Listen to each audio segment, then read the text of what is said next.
একটু ভালোভাবে মনোযোগ সহকারে দেখুন, একজন ব্যক্তি একটা নদীর ধারে এসেছে, পাহাড়ি নদীর ধারে। তো এখানে এসে একটা পাথর সংগ্রহ করছে। তো অনেক পাথর সংগ্রহ করে এখানে নিয়ে এসে সেগুলোকে সুন্দরভাবে ধুয়ে মুছে পরিষ্কার করেছে। কি হবে এগুলো দিয়ে দেখুন। এই যে কাজ কিন্তু শুরু হয়ে গেছে, পাথরের ভেতরে একটা মেশিন দিয়ে সেটাকে সুন্দরভাবে ভেতরের অংশ তোলা হচ্ছে। তারপরে দেখুন কি চমৎকার একটা পট তৈরি হয়েছে। এগুলো খাবার পরিবেশন করার, বাসায় তারপরে বিভিন্ন রেস্টুরেন্টের খাবার পরিবেশন করা হয়। দেখতে বেশ চমৎকার, যে কোনো জিনিসপত্র রাখা যাবে আসলে ভেতরে। দেখতে পাচ্ছেন এটা একটা কালার, পাথরের তো অনেক রকম কালার হয়।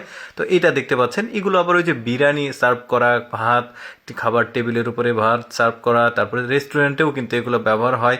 আর শৌখিন কিছু মানুষ আছে, তারা কিন্তু ইউনিক জিনিসগুলো পছন্দ করে। এই ধরনের পাথরের তৈরি কিন্তু এগুলো সব কিছুই কত চমৎকারভাবে এগুলো দেখতে পাচ্ছেন। এই যে এগুলো পাথর, বিভিন্ন কালারের পাথর আছে। তো এই পাথরটাকে নিয়ে গিয়ে দেখুন কি চমৎকারভাবে এর ভেতর থেকে ওই যে পাথরের অংশগুলো তুলে দেখুন কি চমৎকার একটা পট তৈরি করেছে।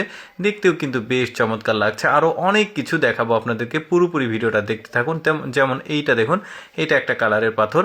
এই পাথরগুলোকে নিয়ে আসা হয়েছে। দেখুন কি চমৎকার, একদমই ইউনিক ডিজাইনের পট তৈরি করেছে ওরা।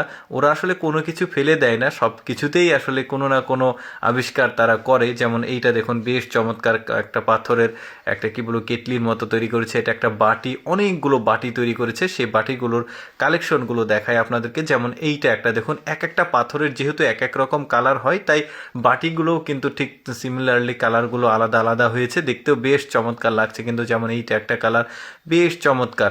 আমাদের দেশেও কিন্তু এই ধরনের পাথরগুলো